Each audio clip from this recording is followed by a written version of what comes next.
Hello everyone.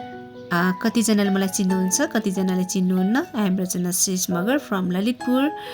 अनि फेरि पनि मेरो बिजनेस पेजबाट मैले डे 14 रिल्स च्यानल लिएर आइसकेको छु, अनि टिकटकबाट है।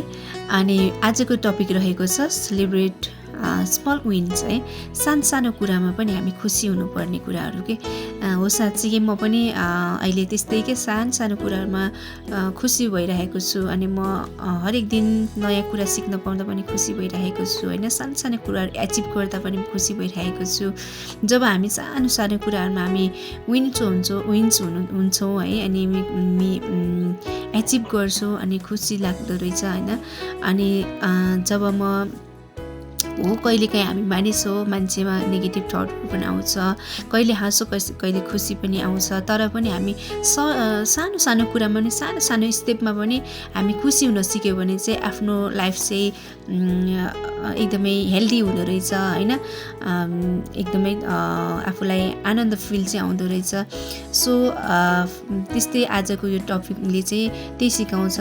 सानो कुरामा पनि हामी खुसी हुनुपर्ने कुराहरू होइन। जीवनमा भएका साना प्रगतिलाई पनि एक्सेप्ट गरेर खुसी हुनुपर्ने कुरा हो। कहिलेकाहीँ हाम्रो जीवनमा उतार चढावहरू आउँछ, तर पनि हामी त्यो कुराहरूलाई पनि सामना गर्दै हामी अगाडि बढ्ने कुराहरू छ होइन। अनि जब हामी खुसी हुन्छौँ, खुसी साथ हामी काम गर्छौँ, हाम्रो लाइफ पनि त्यतिकै खुसी साथ हामीले बिताउन सक्छौँ कि। अनि हरेक कुरामा हरेक स्टेपमा हामी खुसी हुन सक्यौँ भने पोजिटिभ माइन्ड लिएर होइन हामी अगाडि बढ्न सकिन्छ। सो म एकदमै सानो कुरामा स्टेपमा खुसी भइरहेको छु। कतिजनालाई थाहा छ, कतिजनालाई थाहा छैन। मैले अहिले डिजिटल बिजनेस पनि गर्छु है। अनि यो अमेजिङ प्लेटफर्ममा आएर त झन् मलाई एकदमै खुसी लागेको छ। म एभ्री सिङ्गल डे म ग्रो भइरहेको छु होइन। लर्निङ गरिरहेको छु, सानो कुराहरूलाई सिक्दै अनि अर्निङ पनि गरिरहेको छु, अनि खुसी लागेको छ। अनि यसरी कि आफ्नो हरेक स्टेपमा आफ्नो सानो सेल्फ ग्रोथलाई पनि एक्सेप्ट गरेर होइन, अनि आफ्नो बिजनेसलाई राम्रो यसरी सक्सेसफुली रन गर्दा त झन् नै खुसी भइन्छ। अनि सधैँ त्यही मात्रै नभएर हामी हरेक स्टेपमा सानो कुरालाई मा पनि खुसी भएर हामी बिताउन सक्नुपर्ने रहेछ है।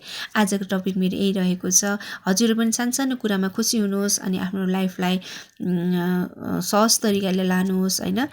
हरेक कुरामा सानो कुरामा पोजिटिभ माइन्डसेट भएर हिँड्नुहोस्। मेरो सुझाव सल्लाह यही छ होइन। अनि कतिजनाले त अब के भनेको होला जस्तो लाग्छ होला, तर पनि यो हो, रियली हो। किनभने हामी सानो कुरामा पनि खुसी हुन सक्यो भने हाम्रो लाइफ नै खुसी हुन्छ है।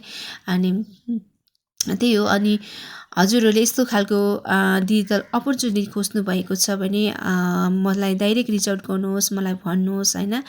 यहाँनिर सानो कुराबाट पनि हामी सिकाइ हुन्छ, 0 लेभलबाट। अनि मेन्टर कोच भएको भएर नडराउनुहोस् होइन। सबै एकदमै राम्रो प्लेटफर्म छ।